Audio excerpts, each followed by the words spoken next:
Very good afternoon to all of students. कैसे हैं आप सभी लोग? मैं उम्मीद करता हूँ आप सभी लोग अच्छे होंगे। टॉपिक्स आपको अच्छे समझ आ रहे हैं। आज की क्लास में हम लोग सीखने वाले हैं मैक्सिमा एंड मिनिमा। तो देखते हैं कि मैक्सिमा एंड मिनिमा में हम लोग क्या सीख सकते हैं और किस तरीके से इंक्रीजिंग एंड डिक्रीजिंग फंक्शन हमारे लिए यूजफुल होगा मैक्सिमा एंड मिनिमा के लिए। तो बच्चा देखो, आज की क्लास में क्या है, मैक्सिमा एंड मिनिमा को स्टार्ट करने से पहले एक क्वेश्चन हम लोग डिस्कस करना चाहते हैं। क्वेश्चन नंबर 18 हम लोग डिस्कस करना चाहते हैं। NCERT टेक्स्ट बुक से ये क्वेश्चन है, पेज नंबर 223। क्या कहा? Page number 223। Page number 223 exercise हमारी रन हो रही है 6.2, क्वेश्चन नंबर 18। देखते हैं कि बच्चा इसमें क्या बात कही जा रही है। कहा जा रहा है fx equals to x cube minus 3x square plus 3x minus 6 पूछा जा रहा है। कहा जा रहा है कि ये फंक्शन स्ट्रिक्टली इंक्रीजिंग होगा पूरे रियल नंबर r पर। स्ट्रिक्टली इंक्रीजिंग होगा पूरे रियल नंबर r पर। तो देखते हैं कि क्या कर सकते हैं।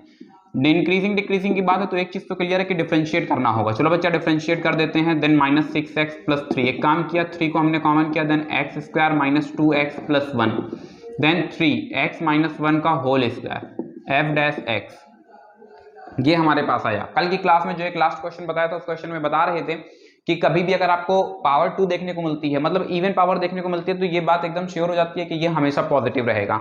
आउटपुट किस तरीके से देते हैं जरा समझने की कोशिश करेंगे। बताएंगे since x minus 1 to the whole power 2, ये हमेशा कैसा रहेगा बच्चा? पॉजिटिव ही रहेगा। या तो जीरो होगा या जीरो से बड़ा होगा, क्योंकि पावर यहाँ पर क्या है? इवन है। यहाँ से हमने बच्चा बोथ साइड किससे मल्टीप्लाई करा दिया है? बोथ साइड 3 से मल्टीप्लाई कराया। तो आप जानते हैं 3 इंटू जीरो मतलब यहाँ से क्या हो जाता है? जीरो हो जाता है। जीरो से जो टकराएगा जीरो बदल जाएगा। ये जो ओवरऑल क्वांटिटी रही ये क्या रही? F dash x is greater equal to zero. ये किस बात को बता रहा है कि डेरिवेटिव पॉजिटिव हो चुका है। और डेरिवेटिव जब पॉजिटिव होता है तो फिर हम लिखते हैं this implies that F X is increasing. fx is increasing. देखो बच्चा, ये स्ट्रिक्टली इंक्रीजिंग नहीं होगा क्योंकि यहाँ पर इक्वल साइन लग चुका है। कल की क्लास में आपने वो मैप भी देख लिया होगा, कंसेप्ट मैप, जो कि आपको इंक्रीजिंग एंड डिक्रीजिंग के लिए प्रिपेयर किया हुआ था। चलिए बच्चा समझने की कोशिश करते हैं और देखते हैं कि क्या हो सकता है। अच्छा, एक क्वेश्चन हम लोग और पिक करना चाहते हैं, समझ नहीं आ रहा है कि कौन सा।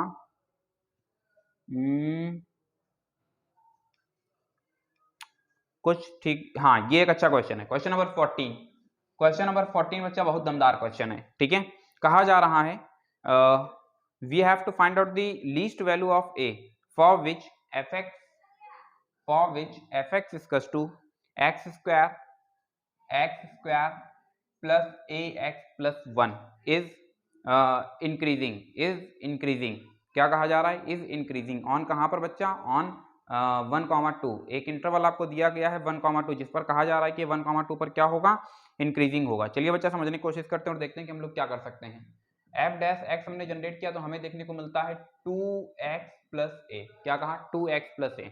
कल की क्लास में बताया था कि जब भी हम इंटरवल की बात कर रहे होते हैं तो हमें क्या करना होता है? क्रिटिकल पॉइंट्स निकालने होते हैं। तो हमने यहाँ लिख दिया फॉर क्रिटिकल पॉइंट्स। क्या कहा? For critical points. ठीक है बच्चा, अब क्रिटिकल पॉइंट्स को जो हमने मेंशन किया तो हमें एफ डैश एक्स को जीरो कर देना होगा। यहाँ से तुमको देखने को मिलता है 2x equals to 2x plus a equals to 0। तो यहाँ से हमें देखने को मिलता है माइनस a बाई 2।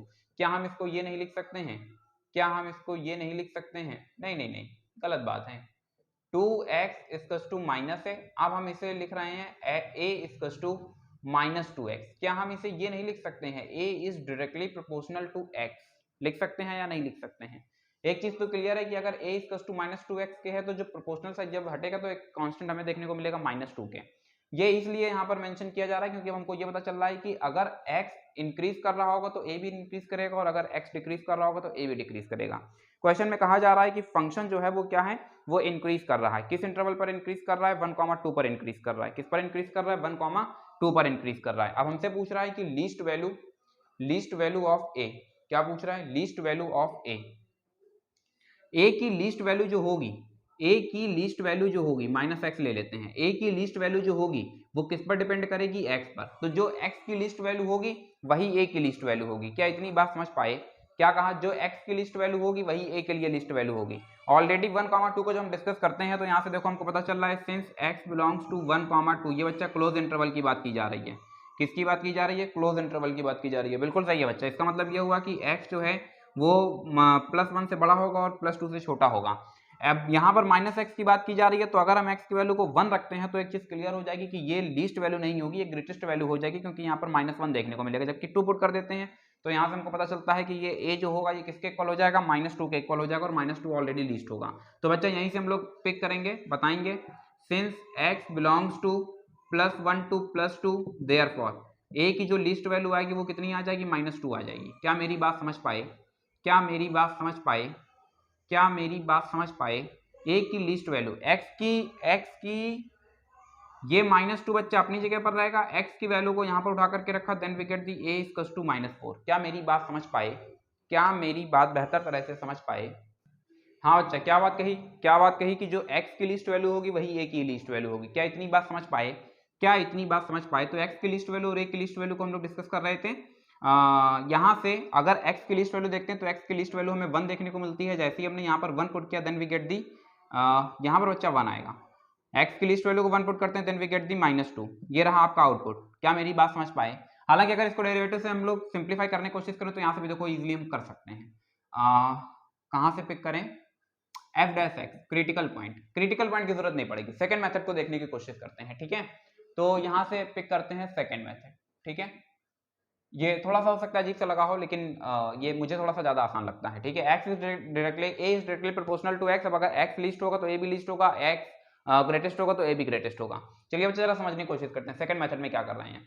आपने f' तक तो जनरेट कर लिया है। इसके बाद since x belongs to 1 to 2 closed interval, इसका मतलब ये होगा कि x +1 से बड़ा होगा और +2 से छोटा होगा। हमारी रिक्वायरमेंट क्या है, 2x है। हमने बोथ साइड बच्चा क्या किया, 2 ऐड कर दिया, सॉरी मल्टीप्लाई करा दिया, मल्टीप्लाई कराया 2 into 1 then we get the 2 2x 4। हमारी रिक्वायरमेंट क्या है, a, then 2 + a 2x + a 4 + a। ये वाला आउटपुट देखो, ये जो आउटपुट है यही क्या है, f' है।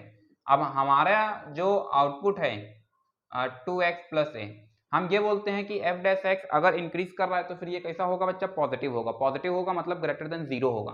तो ग्रेटर देन 0 होगा तो इसका मतलब ये हुआ कि 2 + a को क्या होना पड़ेगा, 0 होना पड़ेगा। यहाँ से बता देते हैं सिंस अकॉर्डिंग टू क्वेश्चन, ये ज्यादा दमदार है, according to question f' is greater equals to 0 therefore 2 + a को ही हमें 0 करना होगा, तभी ये वैल्यू क्या हो पाएगी, पॉजिटिव हो पाएगी। इस सिचुएशन में a की वैल्यू हमें क्या देखने को मिलती है, -2 देखने को मिलती है। अभी 2 सोल्यूशन बता दिया, मुझे लगता है कि थोड़ा सा आसानी से आपको समझ आ गया होगा।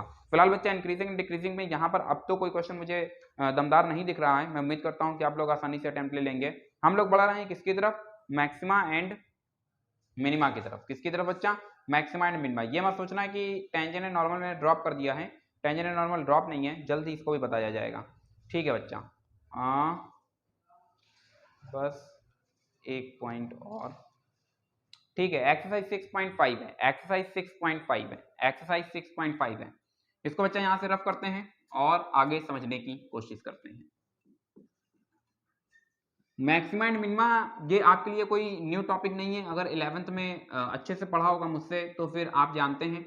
कई बार मैंने आपको बताया, जब भी आपसे ग्रेटेस्ट या लिस्ट की बात करता है या फिर मैक्सिमा या मिनिमा की बात करता है, वो कुल मिलाकर के आपसे रेंज जनरेट करवाना चाहता है। रेंज जनरेट करवाना चाहता है मतलब फंक्शन की ओवरऑल वैल्यू वो जानना चाहता है कि क्या है और क्या नहीं है। फिलहाल इस टॉपिक से थोड़ा सा आपका रेंज थोड़ा सा और अच्छे से क्लियर हो पाएगा, समझने की कोशिश करेंगे।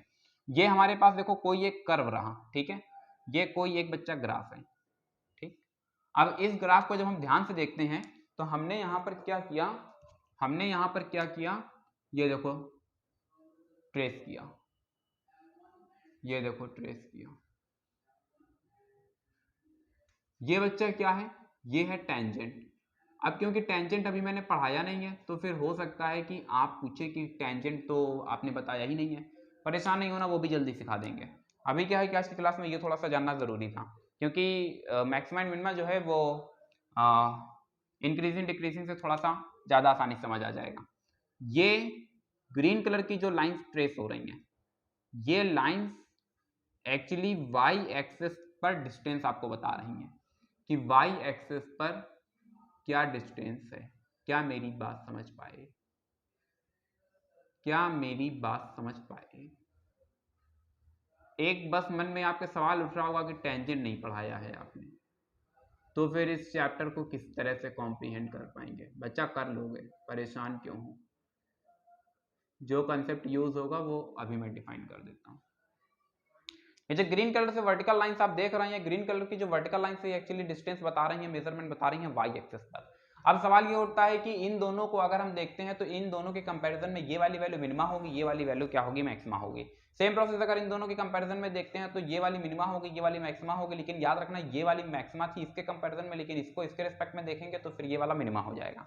मेरी बात समझे या नहीं समझे? मैक्सिमा एंड मिनिमा जो भी बात की जा रही है इस बात को थोड़ा सा और गहराई समझने की कोशिश करते हैं। सवाल ये उठता है कि सर यहाँ पर टेंजेंट जो रेड कलर से आपने ये इस तरीके की टेंजेंट ट्रेस कर दी है, इसका क्या मतलब है? देखो ये टेंजेंट जो है ये एक्स एक्सिस से क्या हो चुकी है, पैरेलल हो चुकी है। पैरेलल हो चुकी है तो जब भी हम बात करते हैं condition for parallel in angle form, क्या कहा, कंडीशन, क्या कहा, condition for parallel in angle form, तो आप अच्छी तरह से जानते हैं थीटा इक्वल्स टू 0 डिग्री होता है। क्या होता है? Theta equals to 0 degree. ये जो टेंजेंट है ये टेंजेंट इसके क्या हो चुकी है, पैरेलल हो चुकी है, और इस सिचुएशन में बच्चा क्या होगा, जो आपका स्लोप होगा, स्लोप ऑफ टेंजेंट, क्या कहा, स्लोप ऑफ टेंजेंट, वो बच्चा क्या हो जाएगा, वो आपका हो जाएगा tan 0। क्यों? क्योंकि एंगल 0 है। tan 0 की वैल्यू बच्चा क्या होती है, 0 होती है, तो स्लोप ऑफ टेंजेंट जो हो जाएगा वो क्या हो जाएगा, 0 हो जाएगा। आपको याद होगा इसके पहले मैंने आपको कई बार समझा रखा है, बता रखा है, जो हम लोग डिफरेंशिएट करते हैं फंक्शन को, तो वो जो dy by dx होता है उसका ज्योमेट्रिकल इंटरप्रिटेशन ही होता है to find out the slope of the tangent. अब क्योंकि जब बोला जा रहा है स्लोप ऑफ टेंजेंट क्या है, 0 है, तो इसका मतलब क्या होगा कि जो dy by dx होगा वो क्या हो जाएगा बच्चा, 0 हो जाएगा। क्या कहा, dy by dx बच्चा क्या हो जाएगा, 0 हो जाएगा। ये कंसेप्ट यहाँ पर इस्तेमाल होने वाला है। अभी आपको ये समझ में आएगा कि ये जो रेड कलर की हॉरिजॉन्टल लाइन ट्रेस है इसका क्या मतलब है, ये आपको ये बता रहा है कि dy by dx को तुम्हें क्या करना होगा, 0 करना होगा। एक्चुअली ये जो डिस्टेंस है, ये डिस्टेंस कितनी है और ये मेजरमेंट किस तरह से होगा, तो सबसे पहले टेंजेंट ट्रेस करेंगे, फिर टेंजेंट के टेंजेंट पॉइंट से वर्टिकल हम ट्रेस करते हैं। मेरी बात समझ पाए या नहीं समझ पाए? आगे समझने की बच्चा कोशिश करते हैं। पूरे ग्राफ को ध्यान से देखने के बाद पता चलता है कि जो सबसे बड़ी वैल्यू होती है, जो सबसे ज्यादा पीक पॉइंट है, इसको बोलते हैं ग्लोबल, क्या बोलते हैं, ग्लोबल मैक्सिमा, और जो सबसे छोटा होगा इन दोनों में उसको बोलेंगे लीस्ट ग्लोबल मिनिमा, लीस्ट नहीं ग्लोबल मिनिमा। इन दोनों में देखो यार ये वाला ज्यादा छोटा है, तो इसी पॉइंट को हम नाम देते हैं क्या, इसी पॉइंट को हम नाम देते हैं क्या, ग्लोबल मिनिमा। ठीक है, तो ग्लोबल मैक्सिमा ग्लोबल मिनिमा समझ आ गया। अब देखो इससे छोटा कोई नहीं है और इससे बड़ा कोई नहीं है, तो अब अगर इन दोनों की हम बात करें तो ये वाले जो पॉइंट्स हैं, जैसे ये हो गया, ये हो गया, ये पॉइंट्स हैं तो मैक्सिमा, लेकिन इनको हम नाम देते हैं लोकल, क्या कहा, लोकल मैक्सिमा। अभी मेरी बात समझे, लोकल मैक्सिमा लोकल मिनिमा का क्या सेंस जा रहा है, यानी ये सबसे बड़ा पॉइंट है, ये सबसे बड़ी वैल्यू होगी, तो इसको हम नाम देंगे ग्लोबल, और इसके अलावा जितने भी मैक्सिमम पॉइंट्स हैं उन सबको हम क्या नाम देते हैं, लोकल। इसका मतलब ये हुआ कि अगर हम तुमसे पूछें कि ग्लोबल और लोकल में क्या अंतर है, तो तुम बता सकते हो कि ग्लोबल जितने भी लोकल पॉइंट्स हैं उन लोकल पॉइंट्स में जो सबसे बड़ा होगा उसी को हम बोलेंगे ग्लोबल मैक्सिमा। क्या समझे, क्या समझे कि जो अभी आपको पॉइंट्स दिए जा रहे हैं उन सारे पॉइंट्स में, उन सारे लोकल मैक्सिमा में जो सबसे बड़ी वैल्यू होगी उसी को हम नाम देते हैं क्या, ग्लोबल मैक्सिमा। और सेम प्रोसेस सारे के सारे लोकल मिनिमा पॉइंट्स निकाल लो, उन सारे लोकल मिनिमा में जो सबसे लीस्ट वैल्यू होती है उसी को हम नाम देते हैं क्या, ग्लोबल मिनिमा। तो बच्चा यहाँ से इतना कंसेप्ट पूरा क्लियर हो चुका होगा मैं उम्मीद करता हूँ। अब इसके बाद में क्या है कि यहाँ से हम लोग डिस्कस करते हैं एल्गो। तो एल्गो क्या कहती है समझने की कोशिश करते हैं।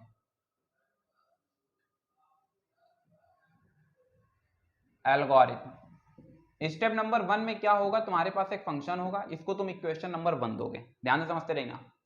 स्टेप नंबर 2 में क्या होगा, तुम इसको डिफरेंशिएट कर दोगे, dy by dx जनरेट करोगे। स्टेप 3 में क्या होगा, तुम इसको एक बार और डिफरेंशिएट करोगे, d2y upon dx2। Step number 4 में क्या होगा, तुम यहां लिखोगे फॉर मैक्सिमा एंड मिनिमा, क्या कहा, फॉर मैक्सिमा एंड मिनिमा, ठीक। और फिर तुम यहां से क्या करोगे, dy by dx को 0 कर दोगे।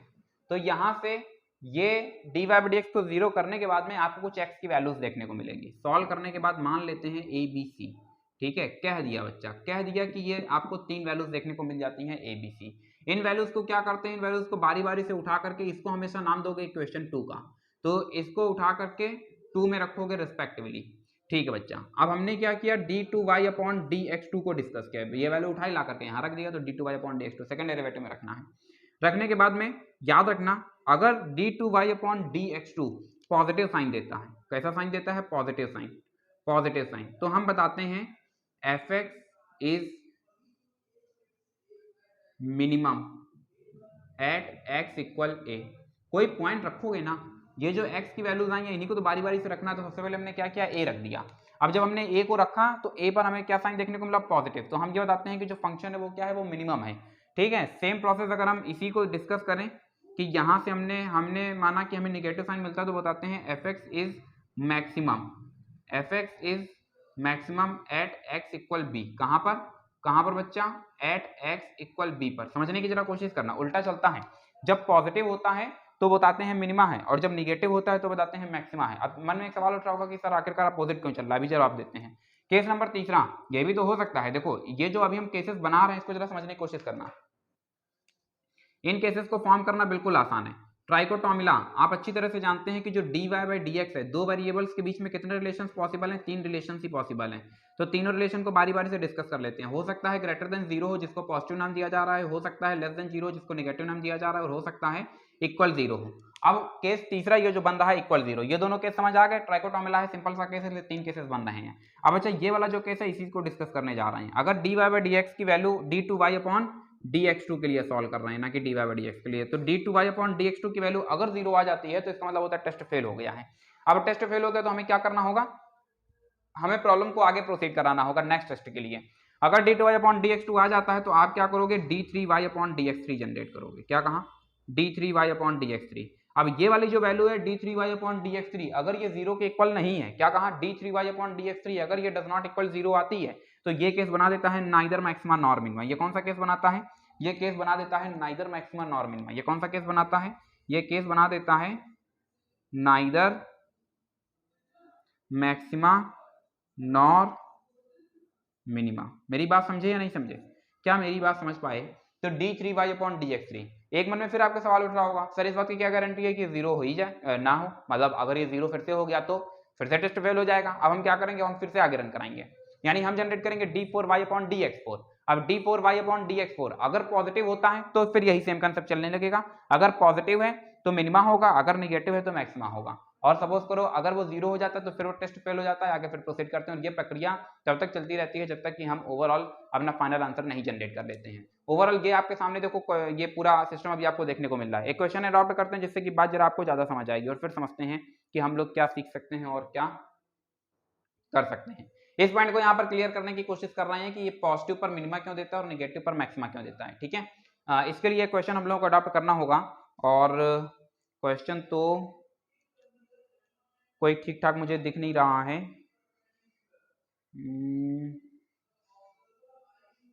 ठीक है, क्वेश्चन नंबर 7 पिक करेंगे। क्वेश्चन नंबर 7 पिक करेंगे। ठीक है, मैक्सिमम मिनिमा देखो दो तरह से सिंप्लीफाई होता है मैक्सिमम मिनिमा के लिए। एक तो फर्स्ट डेरिवेटिव टेस्ट होता है, सेकंड डेरिवेटिव टेस्ट होता है।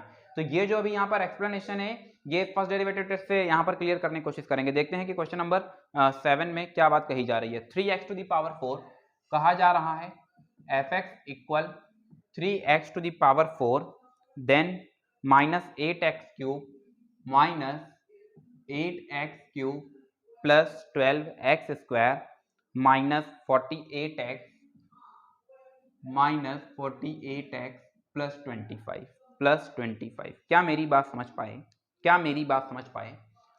अपनी एल्गो के अकॉर्डिंग चलेंगे तो f डैश x हमने जनरेट किया, ये हमको देता है 12x³ minus 24x² plus 24x minus 48। हमने एक बार इसको और डिफरेंशिएट किया तो f डबल डैश जनरेट हो गया, then we get the 36x minus, यहाँ से आपको देखने को मिलेगा 48x, 36x² 48x देन 24। बस बच्चा इतना। यहाँ से देखो कुछ कॉमन हो रहा है तो मुझे लगता है शायद 12 कॉमन हो रहा है, देन 12 3 जा 12 4 जा एंड 12 2 जा। ठीक है बच्चा, इतना ही जनरेट हो पाएगा, इसके आगे कुछ नहीं। अब देखो बच्चा समझने की कोशिश करना, हमने यहाँ पर लिखा फॉर मैक्सिमा एंड मिनिमा। क्या लिखा? For maxima and minima.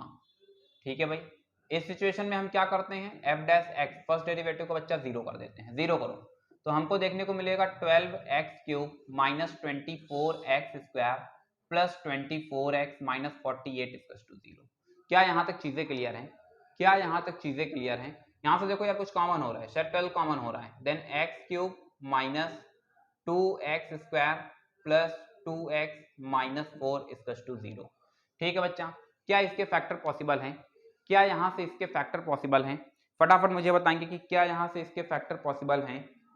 फटाफट जल्दी से फैक्टर करेंगे और मुझे बताएंगे कि क्या इसके फैक्टर पॉसिबल हो पा रहे हैं या फिर नहीं पॉसिबल हो पा रहे हैं। लग तो नहीं रहा है कि पॉसिबल हो पाएंगे, फिर भी एक चांस तो लेना ही चाहिए।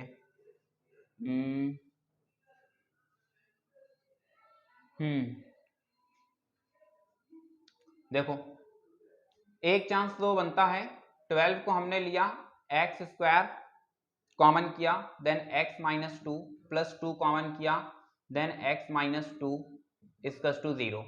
12 दो फैक्टर यहां से देखने को मिलते हैं, तो x minus two x square plus 2 equals to 0। 12 does not equals to 0, क्योंकि कभी भी 12 0 के बराबर नहीं होगा, आप जानते हैं। एक्स स्क्वायर प्लस 2 कभी 0 हो नहीं सकता है, क्योंकि x कभी निगेटिव नहीं होगा और दो पॉजिटिव नंबर्स का सम 0 हो नहीं सकता है। तो 0 होने के लिए बच्चा क्या बच रहा है, Therefore x minus two equals to 0। x की वैल्यू क्या आ गई है, 2 आ गई है। इस 2 को उठाना है, उठा करके बच्चा कहाँ रख देना है, इन 2 इक्वेशन 2 में। मैंने कहा था ये हमेशा इक्वेशन 2 होगी और ये होगी हमेशा इक्वेशन 1।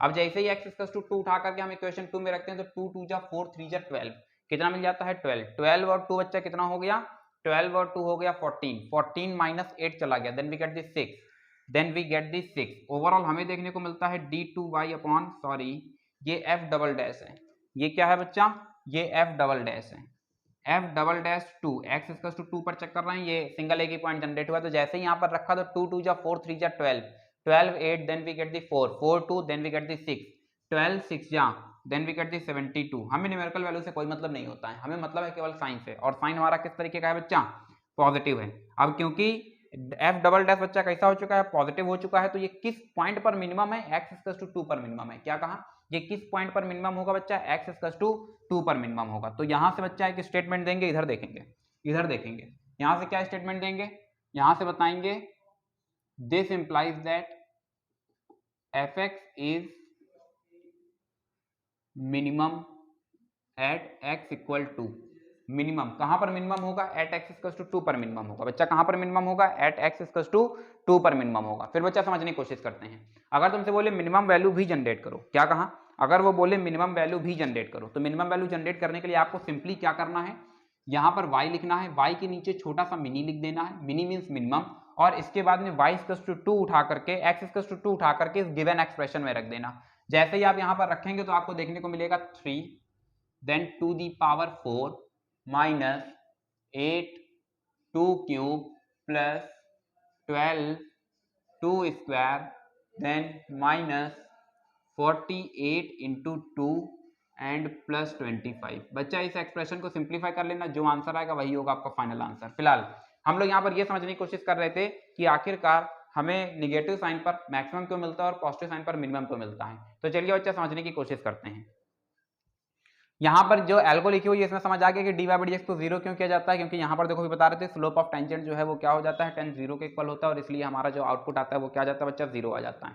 समझने की बच्चा कोशिश करेंगे और देखेंगे कि क्या हो सकता है। थोड़ा सा रफ कर रहे हैं, थोड़ा सा कुछ पोर्शन देखो इसका रफ कर रहे हैं, इसकी हमारे पास कोई ज़रूरत नहीं है, केवल आपको समझाने के लिए था, ठीक है।